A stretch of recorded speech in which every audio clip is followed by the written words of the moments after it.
पुण्य सत्संग का पूज्य परिचालक और उपस्थिति सभी पुत्र पांजाधारी ऋतिक मंडली अध्यक्ष मंडली आयोजक मंडली सबाई को मेरा मथानत प्रणाम जनाए और उपस्थित सभी गुरु भाई गुरु माता साधु सज्जन मंडली कुनी कुनी बच्चे सबाई को मेरा जोथार आनंदित जय गुरु जनाए।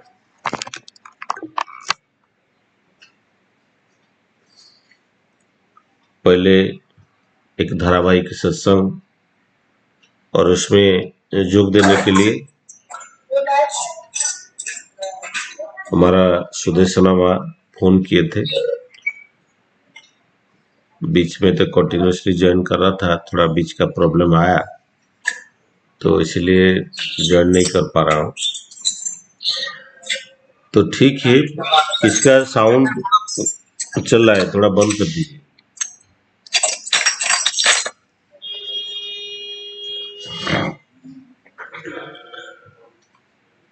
धारावाहिक सत्संग में मैं हमेशा नारी नीति का व्याख्या व आलोचना कर रहा था।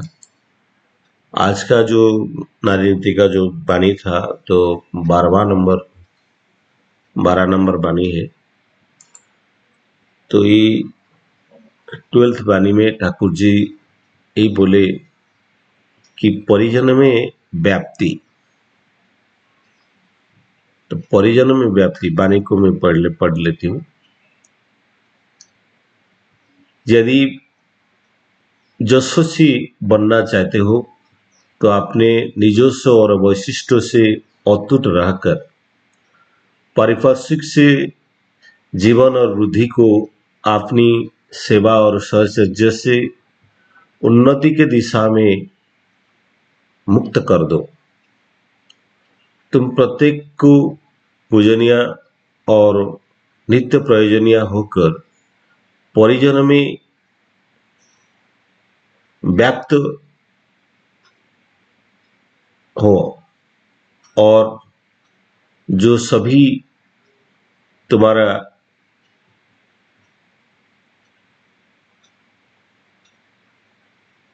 स्वाभाविक या चरित्रगत हो। तो इसमें बहुत सारा चीज है। तो इसमें अब लोग देखेंगे तो हम लोग कैसे ठाकुर जी बोले कि तुम प्रयोजनीय, तो प्रत्येक को पूजनीय और नित्य प्रयोजनीय होकर परिजन का व्याप्ति हो। तो देखिए, हमारा जिंदगी में हम लोग तो बहुत कुछ काम करते हैं। हम लोग सोचते हैं कि मेरे सिवा ये संसार चलेगा नहीं। मैं सोचता हूँ मैं मर जाऊं तो मेरा बीवी भी मर जाएगा और उसको भी हालत खराब हो जाएगा, और मेरा बेटी, मेरा परिवार, सब का हालत खराब हो जाएगा।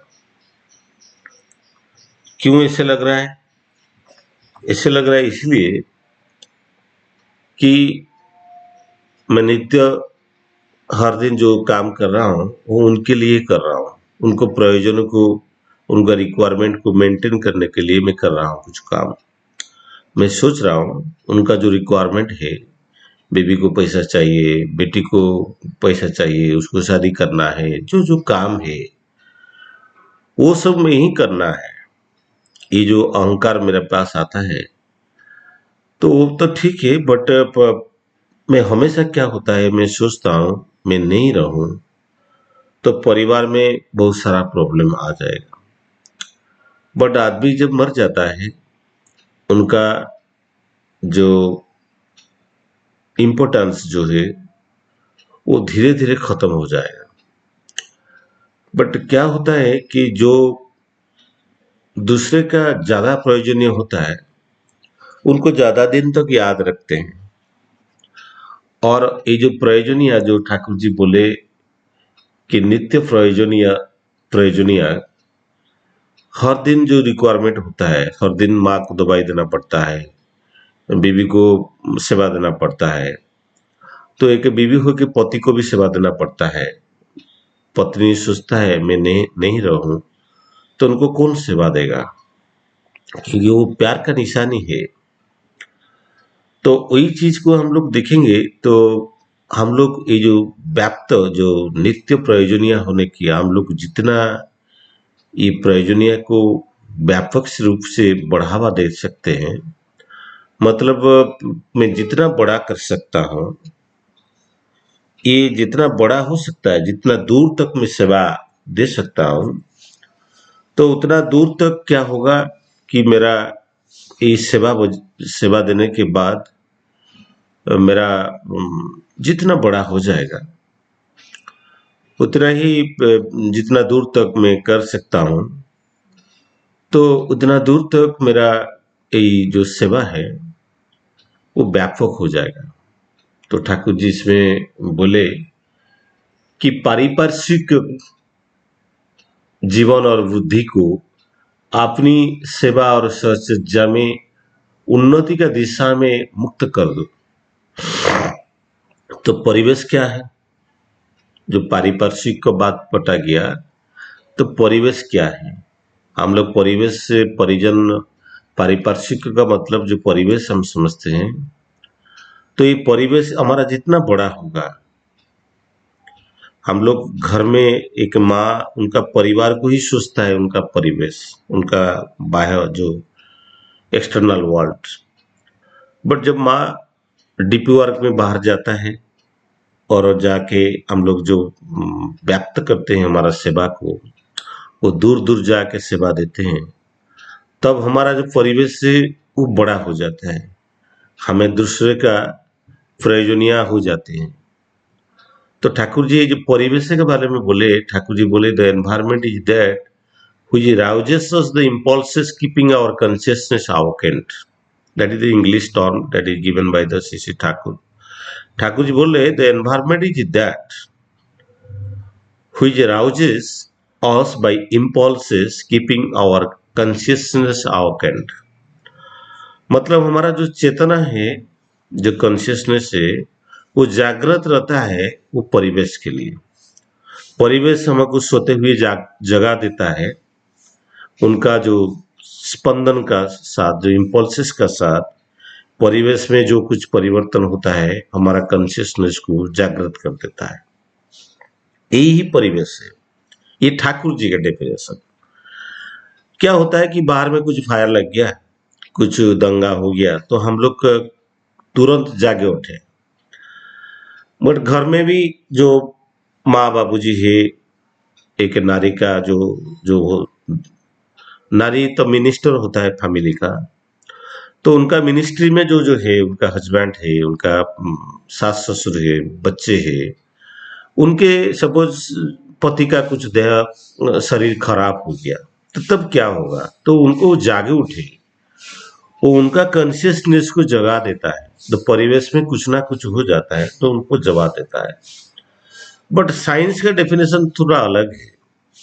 साइंस का डेफिनेशन जो है, all of the abiotic and biotic factors, जो सजीव और निर्जीव जो जो हमारा चारों तरफ है, जिसका जो कंडीशन रहता है और जिसका इन्फ्लुएंस हमारा लाइफ में रहता है फॉर द आवर सर्वाइवल, हमको जिंदा रहने के लिए, जो जीवित और निर्जीव वस्तु जो हमारा चारों तरफ रहते हैं, हमको सर्वाइव रहने के लिए और कम्युनिटी को जिंदा रखने के लिए वही एनवायरमेंट होता है।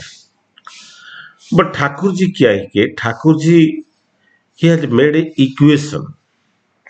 श्री ठाकुर एक इक्वेशन को मेंटेन किए परिवेश और आवर एग्जिस्टेंस को। तो एक नारी जब परिवार में रहता है, अपना एग्जिस्टेंस और इसको सराउंडिंग को बीच में जो इक्वेशन है, इसको इक्वेशन को बैलेंस करना पड़ता है, तब परिवेश का जो माने परिवेश का मतलब समझने आता है।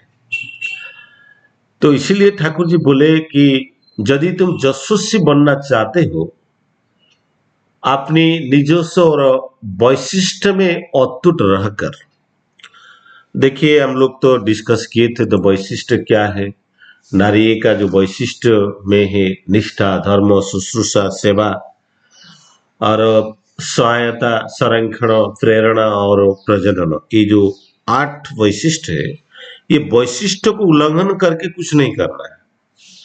तो वैशिष्ट में रहकर सेवा देना है। तो सेवा देते देते हम लोग कभी कभी वैशिष्ट को भूल जाते हैं। शुश्रूषा देते देते हम कभी हमारा वैशिष्ट को भूल जाते हैं, और निष्ठा को पालते ही, निष्ठा को मेंटेन करते करते हम कभी कभी हमारा वैशिष्ट को खो देते हैं। हम धर्म को निर्धारण करते हैं। हम लोग बोलते हैं कि ये करने से अधर्म होगा, बट धर्म का जो मूल तत्व है हम लोग नहीं समझते। ठाकुर जी धर्म को समझा देते हैं। जो बचने बढ़ने का जो मर्म है वही तो धर्म है। धर्म कोई रिलीजन नहीं होता है। ये वैशिष्ट को मेंटेन करके हम जो कुछ करें, वैशिष्ट को अटूट रख के, हमारा जो शिक्षा होता है, एजुकेशन, और एक दिन मैं बात करूंगा वुमेन एजुकेशन का बारे में। तो हमारा जो शिक्षा होता है, ठाकुर जी यही बोले कि हमारा जो एजुकेशन, तो एजुकेशन वो हमारा वैशिष्ट का माफिक होना चाहिए। वैशिष्ट को छोड़ के शिक्षा नहीं होना चाहिए। वैशिष्ट को छोड़ के हम लोग शिक्षा लेंगे तो तब आज का जो समाज का जो हालत है इसी दिशा में जाएगा। तो वैशिष्ट को छोड़ के जब शिक्षा लेंगे तब वो एक नपुंसक बन जाना, ऐसा ही चीज होता है। मतलब एक स्टेराइल हो जाएगा, इनफर्टाइल हो जाएगा, एक आदमी को नपुंसक बन जाएगा जब शिक्षा का जो धारा, जो वैशिष्ट को छोड़ के शिक्षा दिया जाए। देखिए शिक्षा का हालत क्या हुआ।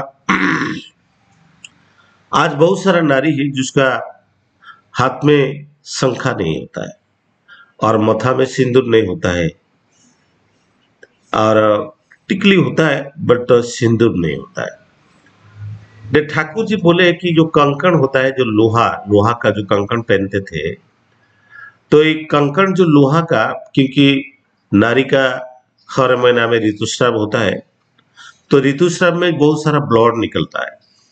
तो ये जो ब्लड निकल जाने के बाद उनका जो आयरन का डेफिशिएंसी होता है, तो कंकण पहनेगा, तो इसमें लोहा का जो कंकण पहनते थे, तो इसमें क्या होता है, उनका हेमोग्लोबिन को बैलेंस रखता है, उसका आयरन डेफिशिएंसी को बैलेंस रखता है। और इसी वजह नारी का शरीर का गठन ऐसा है कि उनका जो स्केलेटन स्ट्रक्चर होता है पुरुष से थोड़ा दुर्बल होता है, वो इतना सक्षम नहीं है पुरुष जैसा। तो नारी का जो कैल्शियम का होता है, वो कैल्शियम का हमेशा डेफिशिएंसी रहता है। जो 40 साल, 40 उम्र का बाद, 50 उम्र का बाद नारी का क्या होता है, तो बोन डेंसिटी कम हो जाता है, इसलिए दर्द होता है, गर्दन दर्द होता है, और बैकबोन का दर्द होता है, पैर में दर्द होता है, खुलजन होता है, ऐसे होता है। तो यह main problem is the calcium deficiency. तो इसीलिए जो हमारा शिक्षा इतना बड़ा कर दिया कि हम शंखा नहीं पहनते, क्योंकि शंखा जो शंख से बनता है इसमें कैल्शियम होता है। तो ये कैल्शियम हमारा डेफिशिएंसी को बहुत सारा ये मेंटेन करता है। और एक है हमारा सिंदूर नहीं लेते हैं मथा में। सिंदूर के लिए बहुत झगड़ा होता है, सिंदूर ऑपरेशन चल रहा है, ऑपरेशन सिंदूर। तो ये जो सिंदूर नहीं लेते हैं, बट सिंदूर इज सोडियम बोरोक्साइड, ये जो बोराक्स होता है, सोडियम टेट्राबोरेट, ये बोराक्स से जो ये एक अल्कालाइन सब्सटेंस होता है। नारी का शरीर जो है वो ज्यादातर एसिड होता है, और इसीलिए वो ठाकुर जी बोल रहे थे कि हमेशा नारी अचार खाने के लिए, जो खाने के लिए वो सबसे 60 साल उम्र में भी खाएगा, क्योंकि उनका वैशिष्ट में है। तो ये जो सावर चीज, जो खट्टा का चीज, वो खट्टा खाता है, इसीलिए कि उनको एसिड को बैलेंस करने के लिए। तो जब सिंदूर लगाएगा तो उसका तो बॉडी को थोड़ा अल्कलाइन करके रखेगा, इसका एसिड बैलेंस करेगा। तो एसिड को बैलेंस करेगा, ज्यादा एसिड हो जाएगा तो इनका इम्यूनिटी सिस्टम डिस्टर्ब हो जाएगा। ये हमारा शिक्षा है। तो ठाकुर जी जो बोले तो वैशिष्ट माफिक होना चाहिए। ठाकुर जी बोले यदि तुम यशस्वी बनना चाहते हो, अपने निजस्व और वैशिष्ट में अटूट रहकर, वैशिष्ट को छोड़ के कुछ जसोसी मत बनो। हम लोग को आज समाज में बहुत देखेंगे, बहुत नारी बहुत जसोसी है, बहुत पॉपुलर है, कुछ कुछ करते हैं, बट उनको वैशिष्ट को नहीं मानते हैं, तो इसीलिए वो टूट जाते हैं। कभी कभी को बहुत सी नारी है जो शादी भी नहीं करते हैं, वो इतना पॉपुलर हो जाते हैं, शादी भी करने के लिए भी भूल जाते हैं, वो वैशिष्ट को छोड़ देते हैं। वैशिष्ट नहीं होगा तो जितना भी जसोसी बन जाए तो वो नपुंसक जैसा बन जाएगा। तो पारिपार्श्विक में जीवन और वृद्धि में अपनी सेवा और सहचर्य में उन्नति का दिशा में मुक्त कर दो। हमारा जो पारिपार्श्विक मतलब परिवेश में हमारा जो जो चारों तरफ जो जो आदमी है, only our family is not only things. हमारा जो पंच जीवन होता है, इसीलिए हमारा जीवन बहुत लंबा होता है, बहुत विस्तर होता है। ठाकुर जी इसीलिए जो दशविधि संस्कार दिए हैं, इसमें जो वानप्रस्थ को हटा दी, क्योंकि वानप्रस्थ मतलब ठाकुर जी बोले एक आलोचना प्रसंग में, जो अपनी जो जिंदगी है 50 साल के बाद, पहले क्या होता है जंगल चल जाते थे, तो ठाकुर जी बोल रहे कि वानप्रस्थ का मतलब जब 50 साल हो जाता है, सांसारिक कर्म, मेरा बच्चा, मेरा बेटी, मेरा घर, उसको छोड़ के और बाहर का दुनिया के लिए थोड़ा काम करना करना चाहिए। तो इसको एक्सपांड करना, विस्तार करना है, वही तो वानप्रस्थ होता है। तो प्रशस्त करना होता है। तो ये प्रशस्त करने के लिए ठाकुर जी का जो अविंदा का जो आह्वान आया है, इसी वजह से कि जो डीपी वर्क का आह्वान आया, आप अपना घर छोड़ के जो 50 साल का उम्र का लेडीज लोग है, वो दूसरा घर को जाके जागरण करे, ठाकुर जी का बारे में बताए। बिकॉज यही है कि कॉलेज में हम कुछ किसी को देंगे तो इसमें कुछ लाभ नहीं होता है। किसको पैसा देंगे, कुछ का शायद फिजिकल हेल्प करेंगे, इसमें कुछ लाभ नहीं होता है। उनको धर्म दान करेंगे, तो धर्म मतलब नीति और रिलीजन दान करेंगे, रूल्स दान करेंगे, तो इनका जीवन सुधर जाएगा। तो धर्म दान करने के लिए डीपीआर का आह्वान, डीपीआर में सारी महिला बाहर जाए, घर घर जाए और उनको समझाए कि ठाकुर जी को नीति आदर्श को पालन करे।